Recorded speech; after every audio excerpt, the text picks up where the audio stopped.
Inspector Hazarilal Chaurasia साहब, मैं विनीता यादव की जमानत कराने आई हूँ। चिंगारी, पहले तो अपने दिमाग में अच्छी तरह ये बात डाल ले कि ये तेरा घर नहीं, मेरा पुलिस स्टेशन है। और यहाँ तेज आवाज में बात करने का मतलब मैं तुझे भी हवालात में डाल सकता हूँ। और हाँ, तेरी जानकारी के लिए बता दूँ, ये इंस्पेक्टर हजारीलाल चौरसिया थोड़ा दिमाग से हिला हुआ है। अगर विनीता यादव को हवालात से बाहर नहीं किया गया ना, तो जो थोड़ा सा हिला हुआ है ना, पूरा हिला के रख दूंगी मैं। अरे विनीता ने ऐसा कौन सा जुर्म किया है जो तूने उसको हवालात में बंद कर रखा है? विनीता को आज की रात हवालात के अंदर ही गुजारनी पड़ेगी। और सुन, उसने कोई मामूली अपराध नहीं किया है, अपने ही पति का सर फोड़ डाला है। उसके ऊपर इतनी खतरनाक धारा लगने वाली है ना कि विनीता यादव की जमानत नहीं होने वाली, समझी? हजारीलाल चौरसिया साहब, रात में किसी भी लड़की या फिर औरत को हवालात में बंद करके नहीं रखा जा सकता। इतना कानून तो मैं भी जानती हूँ। तो तू इंस्पेक्टर हजारीलाल चौरसिया को कानून सिखाएगी? सिखा नहीं रही हूँ, याद दिला रही हूँ जो तुम भूल गए हो। चिंगारी, तूने उस आदमी की हालत नहीं देखी। तुझे पता है इस औरत ने उसे कितनी बेरहमी से मारा है? वो तो उसकी किस्मत अच्छी है कि इस डॉक्टर ने उसे बचा लिया, नहीं तो मर जाता वो। इसने पूरी प्लानिंग कर ली थी उसे मारने की। मांग में चुटकी भर सिंदूर भरवाने की इतनी बड़ी सजा भुगत रही थी, समझे? और वो नीचता की सारी हदें पार कर रहा था। अच्छा चिंगारी, तुम ही बताओ कि कौन कौन सी हदें पार कर दी थी विनीता के पति ने? इसके प्राइवेट पार्ट में बियर और शराब डालता था वो कमीना, सिगरेट से इसके नाजुक अंगों को जलाता था, अप्राकृतिक मैथुन करवाता था इसे। और जब ये मना करती थी ना, बेल्ट और डंडों से मारता था ये। एक रात की तो बात है, अपने दो दोस्तों को लेके आए वो और बोला तुझे खुश करना उन दोनों को। बता, एक बात बता हजारीलाल, ऐसे में कौन सी औरत अपने पति की पूजा करेगी? इसीलिए इसने इसका सर फोड़ा। और कोई दूसरी औरत होती ना तो गला काट देती उसका, समझा? चिंगारी, जो बातें तुम मुझे बता रही हो ना, वो मुझे विनीता भी बता सकती थी ना, लेकिन इसने तो कोई जुबान नहीं खोली। वो जिंदा तो दिख रहे हैं इंस्पेक्टर साहब, लेकिन अंदर से मर चुकी है बेचारी। उसकी आत्मा मर चुकी है, उसकी चेतना मर चुकी है। अरे शादी के सिर्फ 2 ही साल हुए थे उसके, और 2 साल में क्या क्या बर्दाश्त नहीं किया इसने। जब ऐसी बात थी तो इसने थाने में आके कंप्लेंट क्यों नहीं लिखवाई? अपने माँ बाप को क्यों नहीं बताया कि मेरे साथ ये हो रहा है, मेरा पति मुझे तंग कर रहा है, मार रहा है, पीट रहा है? तुमको ही क्यों बताया? हजारीलाल जी, औरत के दिल में अगर कोई बात घर कर जाती है ना, तो शर्म बेशर्मी का जहर औरत की जिंदगी को खोखला कर देता है। और जो बात इसको अपनी सहेली और भाभी को बतानी चाहिए ना, इसने अपने बाप को बताई थी। और पता है बाप ने क्या बोला?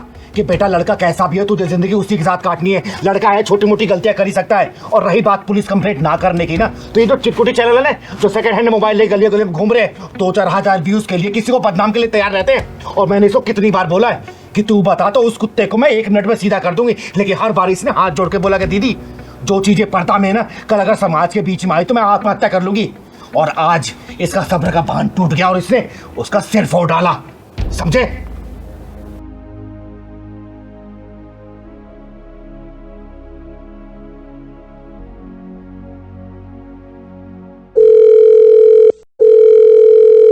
वकील साहब, हम बोल रहे हैं इंस्पेक्टर चौरसिया। अरे चौरसिया साहब, आपने अपने परम शत्रु वकील को कैसे याद कर लिया आज?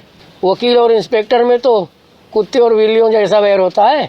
बताइए कैसे याद किया आपने? वकील साहब, मेरी नज़र में आपसे ज़्यादा ईमानदार कोई वकील नहीं है, इसलिए मैंने आपको याद किया। इस जर्रा नवाजी के लिए शुक्रिया हजारीलाल जी। वकील साहब, मैं आपको एक केस दे रहा हूँ, क्योंकि मैं जानता हूँ कि आप कोई भी केस नहीं हारते। फिलहाल तो आप टाइम निकाल कर थाने आ जाइए, क्योंकि एक महिला का केस है, उसको जमानत दिलवानी है। जी ठीक है, आप आ जाओ। थैंक यू इंस्पेक्टर साहब। और इंस्पेक्टर, डंडा नीचे रख। तू जानता नहीं है, मेरा नाम चिंगारी है, चिंगारे किन्नर। और अगर चिंगारी भड़क गई ना, तेरा पूरा खानदान जल के राख हो जाएगा, समझा? ओए, तेरी जैसी चिंगारी को जुत्ती से बुझाती हूँ मैं। सीमा पटेल नाम है मेरा। ए चिंगारी, जब जेल में तेरा तेल निकाला जाएगा ना, जब तुझे पता चलेगा। शायद तुझे सिद्धांत कश्यप के सिद्धांतों के बारे में नहीं पता। एक बार थाने चल, जब तुझे पता चलेगा कि सिद्धांत कश्यप क्या है, समझ गई? ओए सिद्धांतवादी, तूने क्या सोचा? ये हथकड़ी तूने लगाई है? अगर तू ऐसा सोच रहा है ना, तो ये तेरी सबसे बड़ी भूल है, क्योंकि चिंगारी की मर्जी के बिना ना, चिंगारी को कोई छू भी नहीं सकता। बड़ा घमंड है तुझे अपने ऊपर। सीमा पटेल नाम है मेरा। तेरी जैसियों की नाक में नकेल डालना अच्छी तरह से जानती हूँ मैं। किस जुर्म में मुझे गिरफ्तार किया जा रहा है? अब आए ना असली मुद्दे पर। और सुन, मैंने तेरे सारे गुनाहों की लिस्ट बनाकर ना अपने थाने में चिपका रखी है। एक बार थाने चल, मैं तुझे एक एक कर कर तेरे सारे गुनाह गिनवाऊंगा। अगर मैंने चुपचाप ये हथकड़ी लगवा ली ना, इसका मतलब ये नहीं कि मैं चुपचाप थाने चली जाऊंगी। पहले ये बता, किस जुर्म में गिरफ्तार किया है मुझे? पूरी 25 एफआईआर दर्ज है तेरे खिलाफ। जिन जिन को तूने मारा है ना, और जिनके तूने हाथ पैर तोड़े हैं, उन सब ने तेरे खिलाफ रिपोर्ट कराई है थाने में। समझ गई ना? अब तेरी सारी दादागिरी निकलने वाली है। सीधी तरह चल रही है या फिर पुलिस हथकंडा अपनाऊं मैं? अगर पुलिस हथकंडे पे आ गई ना तो तू अपने पैरों पे खड़ी नहीं हो पाएगी। तू क्या सोच रहा है इंस्पेक्टर? तू चिंगारी को थाने ले जा पाएगा? चिंगारी को चाहने वाले हजारों लाखों में हैं। रास्ता जाम हो जाएगा। फोर्स बुलानी पड़ेगी रास्ता खुलवाने के लिए। सिद्धांत सर, यो चिंगारी तो नेताओं की भाषा में बात कर रही है हमसे। इसकी सारी नेतागिरी निकाल दूंगा। एक बार थाने तो चलने दे इसे, वहीं तेल निकालूंगा तेरा। चल। और इंस्पेक्टर, मेरी बात सुन ले। उसके बाद तू जहां बोलेगा ना, वहां ये चिंगारी जाएगी। और मैंने उन हरामियों के हाथ पांव क्यों तोड़े हैं ना, अगर तेरी बहन, बेटी या फिर बीबी को कोई हरामजादा छेड़े या फिर उसके साथ मनमानी करे तो तू क्या करेगा? बोल, क्या करेगा? उसके हाथ पांव तोड़ेगा या फिर पूजा की थाली लेके आरती उतारेगा उसकी कि भाई तूने बहुत अच्छा काम किया है इसलिए मैं तेरी आरती उतार रहा हूं? बोल, मारेगा या फिर आरती उतारेगा? कानून किस लिए बना है? कानून से सजा दिलवाऊंगा उसको। वाह वाह इंस्पेक्टर, कानून और कानून के रखवाले। जहां पे वारदात होती है ना, वहां ना तो कानून होता है और ना ही कोई कानून का डर और ना ही कोई कानून का रखवाला। वहां पे होती है डरी हुई, सहमी हुई, घबराई हुई लड़की और हवस से भरे सुअर हराम के पिल्ले। उन लोगों को सजा दिलाने के बजाय मैं उन लोगों को यह बोलती कि भैया रुक जाओ, मैं पुलिस स्टेशन जाके पुलिस बुला के लाती हूँ, तब तक मेरा इंतजार करो। नहीं, चिंगारी नाम है मेरा, चिंगारे किन्नर। वही चीर फाड़ के फैसला कर देती हूँ, इंतजार नहीं करती मैं किसी का, समझे? शायद तुझे कानून की ताकत का अंदाजा नहीं है चिंगारी।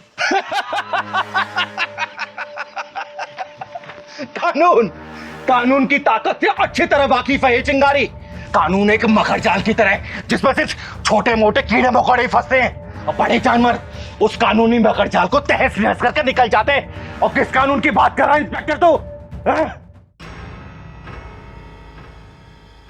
इंस्पेक्टर, बलात्कार की शिकार लड़की जब मर जाती है ना, तो पोस्टमार्टम में उसका शरीर को चीर फाड़ दिया जाता है और वहीं पर अगर उसको कर्मी को थोड़ी सी भी खरोच आ जाए ना, तो उसे पूरा इलाज दिया जाता है, उसका पूरा ख्याल रखा जाता है और फिर शुरू होता है ये कानूनी नाटक जो कि 10-15 साल लगा ही देता है। और उस बीच में उस शर्मनाक घटना को याद करके लड़की के माँ बाप पल पल रोते हैं, तड़पते हैं।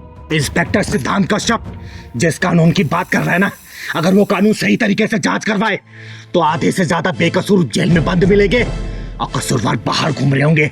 इसलिए चिंगारी ने अपनी अदालत बना रखी है, अपना कानून बना रखा है। और चिंगारी की अदालत में तारीख नहीं, सजा मिलती है, वो भी सजा ऑन द स्पॉट। चिंगारी मरने से नहीं डरती और ना ही मारने से डरती है। चिंगारी सिर्फ डरती है तो हारने से डरती है, समझा? सीमा, मुझे लगता है कि हम किसी गलत घर में आ गए। ये चिंगारी का घर नहीं है, चलो यहां से। सही कह रहे हैं सर आप। मैंने भी किसी से सुना था कि चिंगारी इंदौर चली गई है अपनी गुरु माँ के पास। तुमने एकदम सही सुना, चिंगारी इंदौर में ही है। चलो।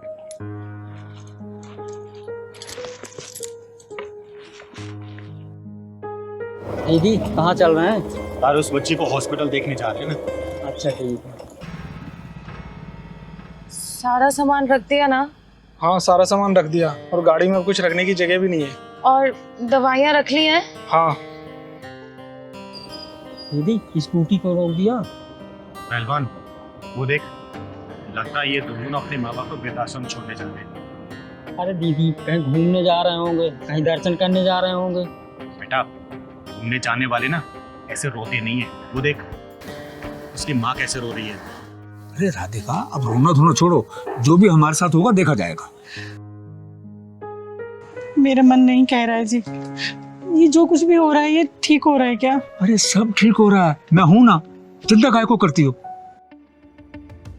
आज इन दोनों को सबक सिखा के दम दूंगा। ओए, जिस पेड़ की छाव में रहकर तुम लोग बड़े हुए हो, उसी पेड़ को काट के सूखने के लिए डालने जा रहे हो तुम लोग। आप गलत समझ रही हैं। ये हम दोनों को छोड़ने के लिए नहीं जा रहे हैं, बल्कि हम दोनों इन दोनों को आश्रम छोड़ने के लिए जा रहे हैं। क्या? हाँ, ये हमें छोड़ने नहीं जा रहे, हम इन्हें छोड़ने जा रहे हैं। माफ करना मुझे, गलतफहमी में आके मैंने आपके साथ बदतमीजी की। माफ करना मुझे। मेरा नाम चिंगारी है, चिंगारी किन्नर, और समाज की बिगड़ी सोच को सुधारने का काम करती हूँ मैं। ये मेरा इकलौता बेटा आकाश और ये मेरी बहू आकांक्षा। दरअसल हम दोनों बूटा बूटी इन दोनों की आंखों में खटक रहे थे। हमारी बहू हमें घर से अलग रहने के लिए कह रही थी, और इससे पहले कि ये हमें अपने घर से अलग करें, हमने इन दोनों को घर से अलग करने का फैसला कर लिया। अरे ये घर मेरा, ये गाड़ी मेरी, कमाई सब कुछ मेरा है, और मेरी कमाई पर अगर अपना कोई हक जताए ये मुझे मंजूर नहीं है बिल्कुल। मम्मी पापा हमें माफ कर दीजिए, आप जैसा कहेंगे हम वैसा करने के लिए तैयार हैं। वेरी गुड, तो गाड़ी में बैठो और जाओ। तुम्हारा आश्रम में रहने का पूरा इंतजाम कर दिया गया है और वहाँ के इंचार्ज से मेरी बातचीत हो चुकी है। तुम्हें रहने में कोई भी तकलीफ नहीं होगी। वाह वाह, बिल्कुल सही फैसला आपका। ये औलादे अपने आप को समझती क्या है और माँ बाप को क्या समझती हैं? बेसहारा या फिर लाचार? अरे नकलमंदों, कौन समझाए कि माँ बाप कभी लाचार और बेसहारा नहीं होते। अरे इन औलादों को माँ बाप के सहारे की जरूरत पड़ती है, लेकिन माँ बाप अपने दम पे खड़े होते हैं। ये औलादे जो होती है ना, माँ बाप के बिना एकदम चल भी नहीं सकती और अपने पैरों पे खड़ी भी नहीं हो सकती। चिंगारी जी, हमारी हिम्मत की दीवारें अभी इतनी जर्जर नहीं हुई कि कोई हमारे जज्बातों की छतों को रौंद कर चला जाए। जिनके चलने के लिए हमने रास्तों से कांटे हटाए, वही हमारी राहों में गड्ढा खोदने चले थे। माँ जी, बिल्कुल सही डिसीजन आपका। इससे बहुतों को सीख मिलेगी कि आजकल बच्चे माँ बाप को आश्रम नहीं भेज रहे, बल्कि माँ बाप अपने बच्चों को आश्रम भेज रहे हैं। दीदी, इन्होंने तो उल्टी गंगा बहा के दिखा दिया। सही कह रहा है पहलवान, आज तक तो सबने सीधी गंगा बहती हुई देखी होगी और इन दोनों ने तो उल्टी गंगा ही बहा दी। मजा आ गया भाई। पापा हमें माफ कर दो, हम वहाँ पर नहीं रह सकते हैं। अब वहाँ का एटमॉस्फेयर हमें सूट नहीं करेगा। अच्छा, तो जो बेटे अपने माँ बाप को आश्रम में भेज देते हैं, उन बेटों को ये समझ नहीं आता क्या कि वहाँ का एटमॉस्फेयर भी उनके माँ बाप को सूट नहीं करेगा? है बेटा, जो डिसीजन मैंने ले लिया है ना, अब मैं उससे पीछे हटने वाला नहीं हूँ। गाड़ी में सामान पैक रखा है तुम्हारा, बैठो और फुर हो जाओ। जाओ। और राधिका, आज हम एक बहुत सुंदर सी मूवी देखने के लिए चले हैं और उसके बाद साथ में बैठकर किसी रेस्टोरेंट में अच्छा खाना भी खाएंगे। अभी तक हम अपने बच्चों के लिए जीते रहे हैं और अब हम अपने लिए जिएंगे। पैसा अपने ऊपर खर्च करेंगे राधिका। हाँ चिंगारी जी, आपका बहुत बहुत शुक्रिया कि आप हमारी तरफ से बोली। बहुत बहुत शुक्रिया चिंगारी जी। इसमें धन्यवाद कोई बात नहीं है। आप लोगों ने जो पहल की है ना, देखना समाज बहुत हद तक सुधरेगा। और हाँ, आज तक तो माँ बाप को वृद्धाश्रम जाते हुए देखा होगा ना, इस बार जरा तुम लोग एक्सपीरियंस करके आओ, समझे? चल पहलवान।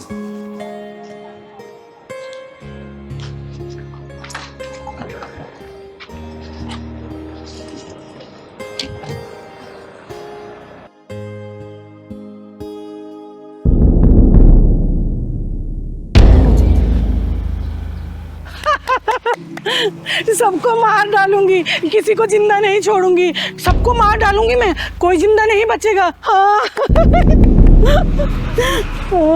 सबको मार दूंगी मैं, किसी को भी नहीं छोड़ूंगी। कोई नहीं बचेगा, कोई भी नहीं बचेगा, कोई नहीं बचेगा।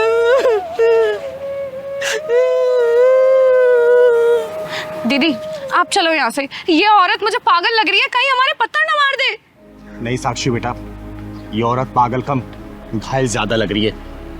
इसके गम के समंदर की गहराई में उतर के देखने की कोशिश करते हैं कि कितना गम भरा है इसके अंदर। चल तो।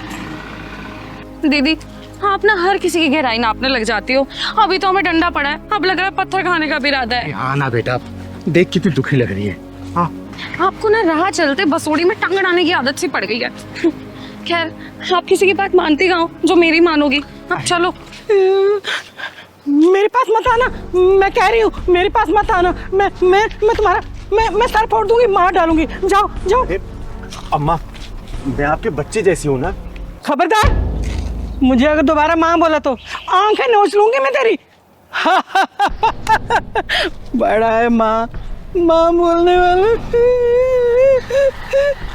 दीदी ये तो बड़ी खूंखार लग रही है, आप चलो यहाँ से, चलो। नहीं साक्षी बेटा, इनको मैं ऐसी हालत में छोड़कर कहीं भी नहीं जा सकती। अम्मा, आपको भूख या फिर प्यास लगी है क्या? दूर हट, मुझे कुछ नहीं खाना, कुछ नहीं पीना मुझे। तू है कौन? क्या नाम है तेरा? अम्मा, मेरा नाम चिंगारी है, चिंगारी किन्नर। और आपका नाम क्या है? मेरा नाम हाँ, याद आ गया। मेरा नाम राधा था। और मेरे दो बेटे थे, दो बहुएं भी थी और छोटे पोता पोती भी थे। और एक मेरी जवान बेटी भी थी। मार डाला मेरे सारे परिवार को, मेरी आंखों के सामने मार डाला। कोई नहीं बचा, मार डाला सबको। अम्मा, आप कहाँ से आई हैं? रहती कहाँ हैं आप? मैं कौन हूँ? मैं कहाँ से आई हूँ? हाँ, याद आ गया। वो पड़ोसी देश है ना, मैं वहाँ की रहने वाली थी। घर के आगे मंदिर बनवाना भारी पड़ गया। मेरे बच्चों को मेरे सामने मार डाला, काट डाला मेरे बच्चों को। मेरी जवान बेटी की इज्जत मेरी आंखों के सामने लूट ली। मैं चीखती रही, चिल्लाती रही, उनको बिल्कुल भी तरस नहीं आया। सब खत्म हो गया, सब बर्बाद हो गया, मेरा कुछ नहीं बचा। साक्षी बेटा, इनके जैसे ना जाने कितने लोग सीने में दर्द छुपाए हुए तर भटक रहे होंगे पागलों की तरह। अरे कहाँ गया ईश्वर, कहाँ गया अल्लाह? पड़ोसी देश में मेरे जैसे न जाने कितने लोग मार दिए गए, काट दिए गए। अम्मा, यहाँ आप कहाँ रह रही हैं? अरे मैं तुम्हें कब से ढूंढ रहा हूँ, तुम यहाँ खड़ी हो। अरे क्या कर रही हो यहाँ तुम? चल मेरे साथ। अरे मैं कब से ढूंढ रहा हूँ तुझे। आप कौन है साहब? मैं मेंटल हॉस्पिटल का कर्मचारी हूँ। ये भागकर यहाँ आ गई है, मैं इसे लेने के लिए आया हूँ। बहुत दुखियारी है बेचारी। नहीं मैं कहीं नहीं जाऊंगी, मैं वहाँ नहीं रहूंगी। अरे चल ना। मैं अपने बच्चों के साथ रहना चाहती हूँ, मैं नहीं जाऊंगी। साहब, अब ये कहीं नहीं जाएंगी, ये मेरे साथ रहेंगी अब। आपके साथ? हाँ जी। लेकिन आप इन्हें ऐसे साथ नहीं ले जा सकते। इनका नाम हमारे मेंटल हॉस्पिटल में रजिस्टर्ड है। अगर आप इन्हें ले जाना चाहते हैं तो हॉस्पिटल चल के आपको कुछ पेपर्स कार्रवाई पूरी करनी पड़ेगी, तब आप ले जा सकते हैं। ठीक है, मैं हॉस्पिटल चल के कागजी कार्रवाई पूरी कर देती हूँ। और अम्मा, आज से आप मेरे साथ रहेंगी। हाँ, मैं पागल खाने में नहीं रहूंगी, मैं अपने बच्चों के साथ रहूंगी। आइए चलिए, मैं कागजी कार्रवाई पूरी कर देती हूँ। आप बेटा। मेरे बेटे को क्यों मारा? क्यों गलती की उसकी? क्या किया तो उसने? बोल मेरे को, उस मासूम ने क्या किया था?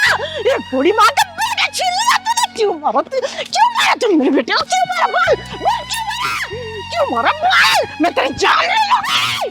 बोल, क्यों मारा मेरे बेटे को? क्या गलती? माँ, दीदी, मैं अपनी माँ की तरफ से माफी मांगता हूँ। दीदी,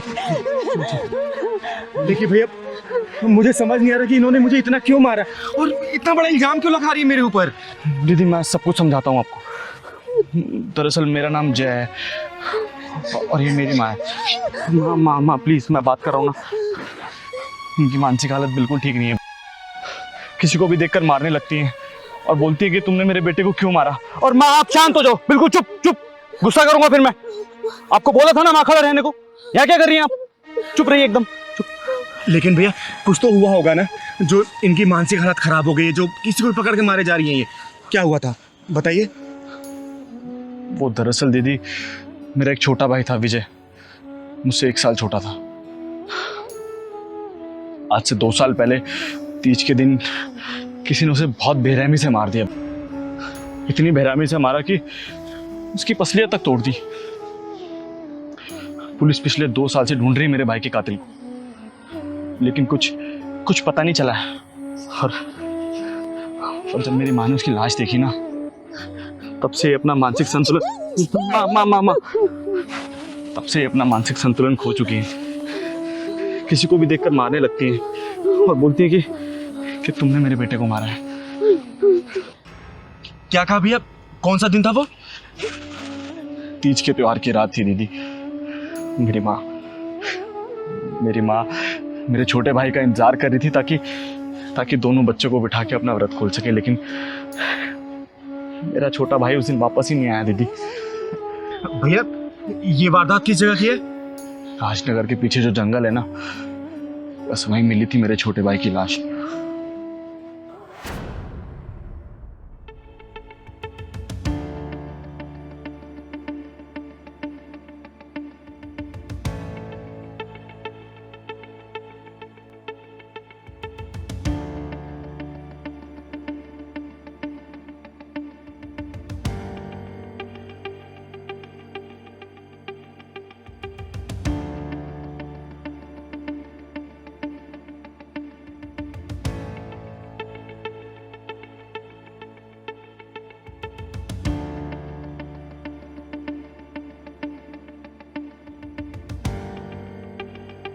अरे कौन? बचाओ बचाओ बचाओ, छोड़ो मुझे, छोड़ो, चल सांस मत ये क्या लेके घूम रहे हो? क्या है? बचाओ मुझे कोई।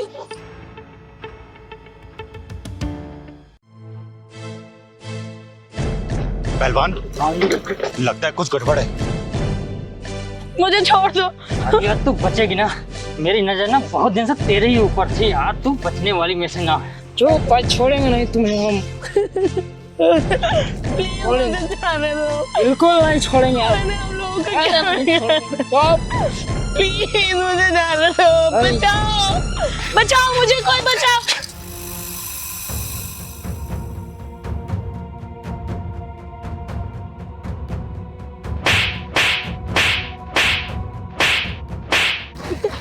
साले कमीने कुत्ते, आज उस माँ की कोख चूड़ी हो जाएगी। इस कोख से तू पैदा ही है और ये चिंगारी का हाथ है। चिंगारी का हाथ है मतलब फांसी का फंदा।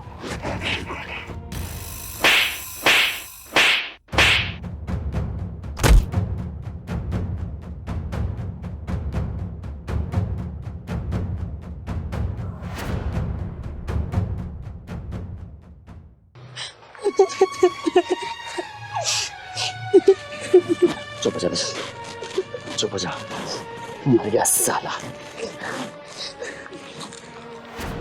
माँ जी, मेरा नाम चिंगारी है, चिंगारी किन्नर, और आपके बेटे को मैंने ही मारा। माँ जी, आपका बेटा ना एक बेचारी लड़की के साथ दुष्कर्म करते हुए पकड़ा गया था। अगर मैं सही समय पे नहीं पहुंचती ना, तो वो उसके साथ दुष्कर्म कर चुका होता। 2 लड़के थे वो, एक लड़का तो भाग गया साला, लेकिन आपका बेटा मेरे हत्थे चढ़ गया, इसलिए मैंने उसे मार मार के जान से मार दिया। और माँ जी, अगर आपकी नज़र में अपराधी हूँ ना, तो आप मुझे जो भी सजा देना चाहे आप दे सकती हैं, मैं उस तरफ नहीं करूँगी। लेकिन माँ जी एक बात सोचिएगा ज़रूर, अगर उस लड़की की जगह आपकी बेटी होती और मेरी जगह आप होती, तो आप क्या करती? अगर वो मंजर आप देख रही होती, आप क्या करती बताइए? आप क्या करती माँ जी? चिंगारी, बिल्कुल सही किया तूने, एकदम सही किया। अगर मैं तेरी जगह होती ना, तो मैं उस सुअर का गला घोट देती। तूने बहुत सही किया, तूने एक मासूम लड़की की इज्जत बचा ली। बहुत सही किया तूने, बहुत सही किया।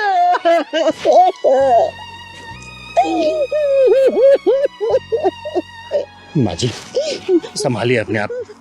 देखिए, मैं आपकी गुनहगार तो जरूर हूँ, लेकिन मैंने किसी घर की इज्जत भी बचाई है, एक लड़की की लाज बचाई है मैंने। माँ जी,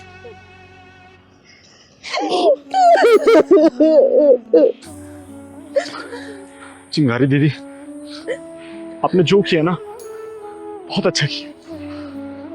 आप चिंता मत कीजिए, हम दोनों किसी को कुछ नहीं बताएंगे। माँ, आपका एक ही बेटा है, एक ही बेटा है इनका बस।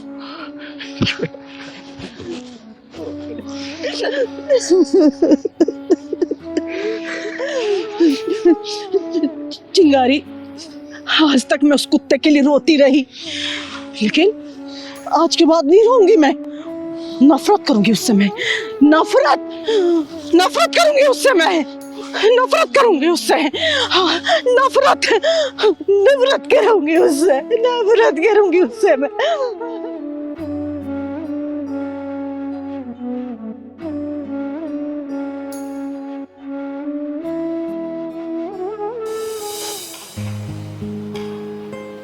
ज्योति बेटा, मजा आ गया, खाना बहुत बढ़िया बनाया तुमने। थैंक यू दीदी। Thank you. ये खाना बनाया है? दाल में कितना नमक है? और ये चावल देख कैसे बनाए तूने। तुझे खाना बनाने नहीं आता? अरे मायके वालों ने कुछ सिखाया है या नहीं? अरे कम से कम तुझे खाना बनाना तो सिखा देते। अरे सुनीता जी, खाना तो अच्छा बनाया है इसने। अरे चिंगारी जी, आप एक मिनट रुकिए। तुझे मेहमान की इज्जत करनी नहीं आती है? ऐसा खाना खिलाते हैं मेहमान को? अरे माँ, चिंगारी दीदी सामने बैठी, क्या कर रही हो आप? रहने दो ना, क्यों सुना रही हो बेचारी को? बुरा लग रहा है उसे। तू चुप कर, जोरू का गुलाम कहीं का। मैं आप लोगों के लिए पानी लेकर आती हूँ।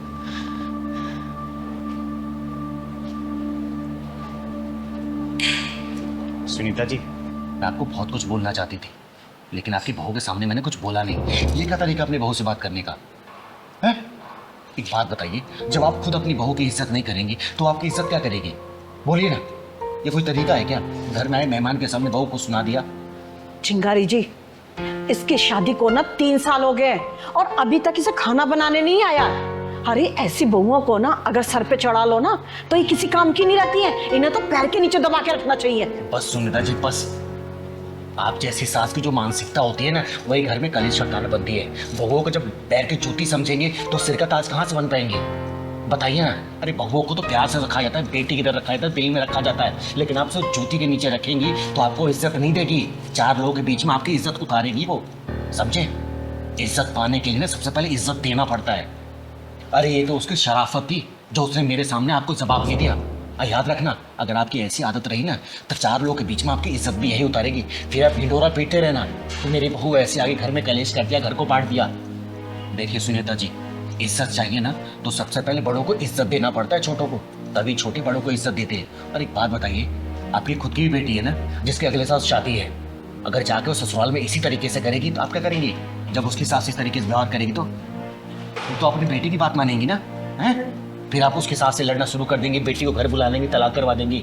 देखिए, लोग कहते हैं ना कि बहुएं घर तोड़ती है, बहुएं घर नहीं तोड़ती। सबसे पहले सास घर में कुछ ना कुछ ऐसी हरकतें करती है, तभी बहुएं मजबूर होकर जाकर उसका अपना भांडा फोड़ती है। देखिए सुनीता जी, जब इंसान रोज एक ही काम करता है ना तो कुछ ना कुछ चीज़ें ऊपर नीचे हो ही जाती हैं। कभी नमक ज़्यादा होगा, कभी तेल ज़्यादा हो गया। इसका मतलब ये थोड़ी कि हम उसको 4 लोगों के बीच में सुनाना शुरू कर देंगे।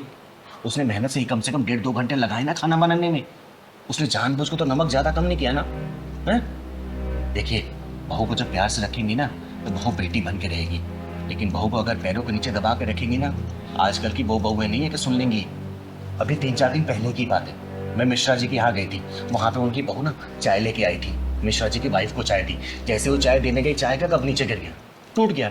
बहू घबरा गई, क्या पता सास मेरे को डांटेंगी, मारेंगी। उसने हाथ जोड़ के माफ़ी मांग ली। पता उनकी सास ने क्या बोला? अरे बेटा, तेरे से कप नहीं गिरा है, वो तो मैं ठीक से नहीं पकड़ पाई इसलिए कप गिर गया। इसका मतलब समझी? गलती करने वाला नहीं, गलती को माफ़ करने वाला बड़ा होता है। और घर परिवार ऐसे ही चलता है। छोटी छोटी कमियों को नज़रअंदाज करेंगी ना, घर परिवार बहुत अच्छे से रहेगा। और छोटी छोटी चीज़ों पर ड्रामा करेंगी ना, घर नहीं चल पाएगा अच्छे से। समझी इस बात को? चिंगारी जी, आप बिल्कुल ठीक कह रही हैं, पर मैं क्या करूं? मेरी सास ने भी मेरे साथ ऐसा ही किया था और मेरे पति ने कभी इस बारे में आवाज़ ही नहीं उठाई। एग्जैक्टली माँ, पापा ने कभी आवाज़ नहीं उठाई, इसलिए आप दादी के सारे जुल्म सहती रही। और कहीं ना कहीं यही हाल मेरा भी है। जब तक आप मेरी बीवी को घर की 4 दीवारी में कुछ भी बोलती थी, मैंने कुछ नहीं कहा आपसे, लेकिन आज जब मेहमानों के सामने आपने बोला तो मुझे लगा कि मुझे आवाज़ उठानी चाहिए, लेकिन आपने मेरी आवाज़ दबा दी। माँ, अपनी पत्नी के लिए आवाज़ उठाना गुलामी नहीं, प्यार कहलाता है। और वो बेचारी किसके भरोसे आई है अपना परिवार छोड़ के? मेरे भरोसे आई है ना। तो माँ, मेरा फ़र्ज़ बनता है कि अगर उसके साथ कुछ गलत हो रहा है तो मुझे आवाज़ उठानी चाहिए। मेरी बीवी आपको अपनी सास नहीं, अपनी माँ बनाना चाहती है। आप उसे एक मौका देकर देखिए, अपनी बहू नहीं, अपनी बेटी बनाकर देखिए, फिर देखिए इस घर में कितनी खुशियाँ आ जाएंगी। ये लीजिए पानी। बहू, तूने कुछ खाया? नहीं माँ जी, आज सोमवार है ना, तो सोमवार का व्रत रहता है मेरा। अरे तेरा व्रत है, चल जा तू आराम कर, ये सब मैं देख लूंगी। हाँ, और हाँ, आज के बाद ना तू मेरी बहू नहीं, मेरी बेटी है, और मुझे अपनी सास नहीं, अपनी माँ समझना। हाँ, जा तू आराम कर। ठीक है माँ जी।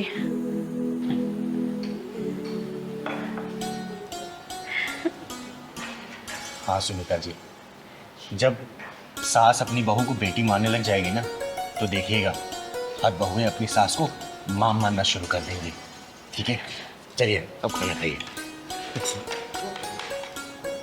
और बेटा सत्यम, अच्छा हुआ जो तूने अपनी आवाज़ उठाई। अगर आवाज़ नहीं उठाता ना, तो ज़िंदगी भर इस तरीके से घुट घुट के रहता, और तेरी माँ बदलती नहीं खुद को। अरे क्या ड्रामा मचा रखा है तुम लोगों ने? साथ में नहीं रहता, भागो यहाँ से, छोड़ो दूसरे को, तलाक ले लो। शादी के 10 दिन हुए नहीं है, तुम लोगों को तुम्हें शुरू हो गई है कि मुझे इसके साथ नहीं रहना, मुझे इसके साथ नहीं रहना। क्या है ये सब? तो दीदी मैं क्या करूं, आप ही बता दो। इस जैसे इंसान के साथ रहूं? अरे 10 दिन में इसकी असलियत मेरे सामने आ गई। शादी से पहले तो बड़ा बोलता था कि मुझे खुश रखेगा, रानी बना के रखेगा, और अब देखो रात दिन लड़कियों से बातें करता रहता है। ऐसे इंसान के साथ थोड़ी ना मैं अपनी जिंदगी बिताऊंगी। क्यों बे, क्या चल रहा है ये सब? शादी के पहले की हरकतें शादी के बाद में नहीं सुधर तेरी, हैं? दीदी ये झूठ बोल रही है, मैं फोन में नहीं लगा रहता हूँ। अच्छा, मैं झूठ बोल रही हूँ? फिर कल रात को किस लड़की का कॉल आया था जो बोल रही थी कि जानू खाना खा लिया, टाइम से घर पहुंच गए? दीदी ये सफेद झूठ बोल रहा है। वो तो कल मैंने इसे रंगे हाथों पकड़ा, तब भी देखो कैसे झूठ बोल रहा है आपके सामने। क्यों बे, क्या बोल रही है तेरी लुगाई? देख सच सच बता, वरना मार मार के तेरा भूत बना दूंगी मैं। क्या चल रहा है सब? दीदी ऐसी कोई बात नहीं है दीदी, वो सिर्फ मेरे ऑफिस कलीग का फोन था। आपको तो पता है ना, मैं 24/7 ऑफिस में काम करता हूँ। नाइट में भी शिफ्ट होती है, डे में भी शिफ्ट होती है, सारा दिन काम होता है। दीदी उसने सिर्फ इतना बोला था कि तुम घर पहुँच गए, और घर पहुँच गए तो मुझे कॉल कर लेना ताकि कल की मीटिंग सेट हो जाए। बस इतनी ही बात थी दीदी, और इसने शक कर लिया। फिर ये मैसेज क्या है कि जानू घर पहुंच गए ना, फ्री हो कॉल करना? दीदी उसने जानू नहीं लिखा था, तुम सच बताओ, उसने जानू लिखा था क्या? अरे जानू नहीं लिखा था तो क्या हो गया, मैसेज तो किया था ना। और दीदी एक बात बताना, वो कौन होती है पूछने वाली कि ये घर पहुंच गए कि नहीं पहुंच गए? दीदी उसने सिर्फ कॉल इसलिए किया था ताकि वो कल की मीटिंग की टाइमिंग कंफर्म कर सके। अब ये माजरा समझ आ गया मुझे कि क्या चल रहा है तुम दोनों के बीच में। देखो दीदी, मुझे नहीं पता कि आपको क्या समझ में आया क्या नहीं आया, लेकिन मैं एक बात कहती हूँ, इस इंसान के साथ अब और नहीं रह सकती मैं। वैष्णवी तू बैठ पहले, और तू बैठ। पता तुम दोनों के बीच में क्या चल रहा है? तुम दोनों के बीच में सिर्फ गलतफहमी वाली लड़ाई चल रही है। पता है, शक ऐसी बीमारी है ना जिसका कोई इलाज नहीं है, लाइलाज है ये। और ऐसे हजारों लाखों घर तबाह हो गए, कम से कम अपने घर को तबाह होने से बचा लो। देख बेटा, ये कंपनी में काम करता है, 24/7 इसका ऑफिस है, और ठीक है किसी कली का मैसेज आ भी गया तो इसे क्लियर कर लेती ना। जबरदस्ती से लड़ने की क्या जरूरत थी, शक करने की क्या जरूरत थी? इसने बोला ना, क्लियर किया ना, और तू झूठ बोल रही है कि उसने जानू लिखा था। जानू ने लिखा ना। देख मैं जानती हूँ जो पत्नियां होती हैं ना, अपने पति को किसी का शेयर नहीं कर सकती हैं। उसका किसी लड़की के साथ हंस के बात करना ही पसंद नहीं आता। लेकिन बेटा समझ इस बात को, जब ये बाहर निकले कमाएगा तभी तो घर परिवार का खर्चा चला पाएगा ना। और छोटी छोटी बातों को लेकर क्लियर किया जाता है, शक नहीं किया जाता, समझी? और तू भी एक बात सुन ले, नौकरी करता है इसका मतलब ये नहीं कि किसी वक्त तेरे कोई सिर्फ कलीग तेरे को मैसेज कॉल कर देगी। देख घर परिवार के रिश्ते ऐसे नहीं चलते बेटा, बहुत समझ बूझ से चलाया जाता है, समझा ना? और ऐसे कोई भी चीज़ इसके दिमाग में अगर शक घर कर बैठी है ना, तो क्लियर करना। लड़ने झगड़ने से या फिर तलाक लेने से, अलग हो जाने से इसका कोई समाधान नहीं निकलेगा। 10 दिन हुआ तुम्हारी शादी को, जग को मत हंसवाओ, समझे? वैष्णवी बात समझ इसको। हाँ दीदी, आप बिल्कुल ठीक कह रही हो, मुझे इन पे ऐसे शक नहीं करना चाहिए। लेकिन आप ही बताओ ना, मैं इनसे बहुत प्यार करती हूँ, और ऐसे रात रात में लड़कियों का कॉल आता है तो मुझे परेशानी होती है। लेकिन आपने हमें समझाया, उसके लिए बहुत बहुत थैंक यू। वरना तो हमारा परिवार बिखर ही जाता। लेकिन आइंदा से मैं ध्यान रखूंगी, अगर कोई भी ऐसी बात होगी तो मैं इन पे शक नहीं करूंगी, ना इनसे लड़ाई करूंगी, बैठ के इनके साथ क्लियर करूंगी। दीदी आपका बहुत बहुत धन्यवाद, जो आपने इसके दिमाग से सब जैसी लाइलाज बीमारी को दूर किया। देखो, तुम दोनों की नई नई शादी हुई है ना, एक दूसरे का प्यार साझा करो ना, प्यार बांटो, वक्त गुजारो, बाहर घूमने जाओ। ये छोटी छोटी बातों पर लड़ाई झगड़ा करना, रूठ जाना, फिर खाना ना खाना, घर से बाहर निकल जाना, ये सब गलत है, समझे ना? आगे से मैं सुन ना लूं। और बेटा तुझे बहुत अच्छे से ध्यान रखना है, ठीक है? चल जा, मेरे चाय बना के लेना। और तू, उसके सामने मैंने तुझे डांटा नहीं जाता, आगे से अगर ऐसी गलती किया ना बहुत मारूंगी तुझे, समझा? भाई पहलवान, मजा आ गया, बहुत अच्छी कॉफी बनाई तूने, सिर का दर्द बिल्कुल गायब हो गया। दीदी मैं तो रोज ही अच्छी बनाता हूँ, आपको पता नहीं, कभी कभी अच्छी लगती है, तो कब रख के आ रहा हूँ दीदी। अच्छा ठीक है, जा रख के। दीदी दीदी हमें बचा लो दीदी, दीदी हमें बचा लो, हमें बचा लो दीदी, अरे क्या हो गया? दीदी हमें बचा लो। पहले बैठो बैठो बैठो, क्या बात है? कोई पीछे पड़ा है क्या? दीदी दीदी हमें बचा लो दीदी। हाँ हाँ दीदी हमें बचा लो दीदी। अरे बात क्या है, बताओगे मुझे साफ साफ, क्या हो गया है? हैं? बताओ मुझे। हम दोनों ना भाग कर आए हैं। हाँ दीदी हम दोनों भाग कर क्या आए? भाग कर क्या है? क्या मतलब? दीदी हम दोनों कानपुर के रहने वाले हैं और एक दूसरे से बहुत प्यार करते हैं। तुम दोनों को यहाँ का पता किसने दिया? मेरे बारे में कैसे जानते हो तुम लोग? दीदी आपके बारे में कौन नहीं जानता, दीदी आप ही हम दोनों की आखिरी उम्मीद हो। हम बहुत आशा के साथ यहाँ पर आए हैं दीदी, हमें बचा लो, हमारी मदद करो दीदी। देखो साफ साफ मुझे बात बताओ, बात क्या है? पहलवान बेटा 2 गिलास पानी लेके आ। घबराओ मत तुम लोग, ये लो पानी पियो।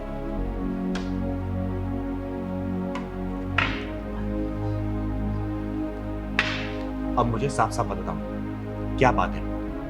दीदी हम दोनों कानपुर के रहने वाले हैं और एक दूसरे से बहुत प्यार करते हैं, लेकिन हमारे घर वाले हमारी शादी कराने के लिए राजी ही नहीं है। मेरे पापा किसी और से मेरी शादी कराना चाहते हैं। एक बात बताओ, तुम दोनों ने अपने घर वालों से बात की? बहुत बार की दीदी, बहुत बार बताया, लेकिन बीच में हमारी कास्ट आ जाती है। अब मैं ठहरी कलेक्टर की बेटी और ये छोटे से किसान का बेटा, मैं क्या करूं दीदी, मेरी कुछ समझ नहीं आ रहा। मैंने पापा को बहुत बार समझाने की कोशिश की कि पापा मैं इससे बहुत प्यार करती हूँ, इसके बिना नहीं रह सकती, लेकिन अगर पापा की मर्जी के खिलाफ जाके शादी की तो उनकी रेपुटेशन खराब हो जाएगी, इसलिए वो मेरे जबरदस्ती किसी और के साथ शादी कराना चाहते हैं। देखो तुम लोग घबराओ मत, अगर तुम दोनों एक दूसरे से सच्चा प्यार करते हो ना, तुम दोनों की शादी मैं करवाऊंगी, लेकिन उससे पहले ना घर वालों से बात करना बहुत जरूरी होगा मुझे, तुम्हारे घर वालों से भी और तुम्हारे घर वालों से भी। देखो तुम लोग चिंता मत करो, और समझ ही नहीं आता ये समाज वालों को हो क्या गया है, हर चीज में जात क्यों लेके आते हैं। एक बात बताओ, जब तुम पैदा हुई थी तो तुम्हारे माँ बाप ने पूछा था क्या नर्स से कि तुम्हारी जात क्या है? या फिर तुम्हारे पापा ने जो मिठाइयां बंटवाई थी उस हलवाई से पूछा था कि तुम्हारी जात क्या है? हैं? बताओ ना, नहीं पूछा था ना? तो फिर ये जब तुम अपना फैसला खुद लेना चाहती हो, बड़ी हो गई हो, बालिक हो, तो फिर इसमें जात कहां से आ गई? देखो बेटा तुम दोनों परेशान मत हो, तुम दोनों घर वालों से बात मैं करूंगी, अगर मुझे जरूरत पड़े ना मैं वहां पे चलूंगी भी, कानपुर मना लूंगी, लेकिन हमेशा एक बात याद रखना, सोच समझ के शादी करना, जिंदगी भर निभाना पड़ेगा, क्योंकि इसमें चिंगारी की इमेज की बात है, समझे? दीदी मैं भले एक छोटे से किसान का बेटा हूँ, लेकिन जितना कमाता हूँ अपनी मेहनत और लगन से कमाता हूँ, मैं उतने में इसको बहुत खुश रख सकता हूँ दीदी। भैया इतना मत घबराओ, आप दोनों सही हो ना तो चिंगारी दीदी सब सही कर देंगी। सही कह रहा है पहलवान तू, और तुम दोनों घबराने की बिल्कुल जरूरत नहीं है, तुम दोनों के घर वालों से मैं खुद बात करूंगी। नहीं दीदी प्लीज आप ऐसा मत करना, हमारे घर वाले तो हमारे जान के पीछे पड़े हुए हैं, हम जैसे तैसे बचते बचाते आपके पास आए हैं, अगर आप उनसे बात करोगे ना तो हमारे बारे में उन्हें पता चल जाएगा। तुम दोनों डरो मत, तुम लोग चिंगारी की शरण में आए हो, और चिंगारी के शरण में आए हुए का बाल भी बाका नहीं कर सकता कोई, समझे? मैं अपने तरीके से बात करूंगा उन दोनों से, ठीक है? तुम लोग परेशान मत हो, शांत हो, रिलैक्स हो जाओ। पहलवान जा चाय लेके, मैं हूं ना, सब कुछ मैं संभाल लूंगी, और तुम दोनों की शादी भी मैं ही करवाऊंगी, समझे?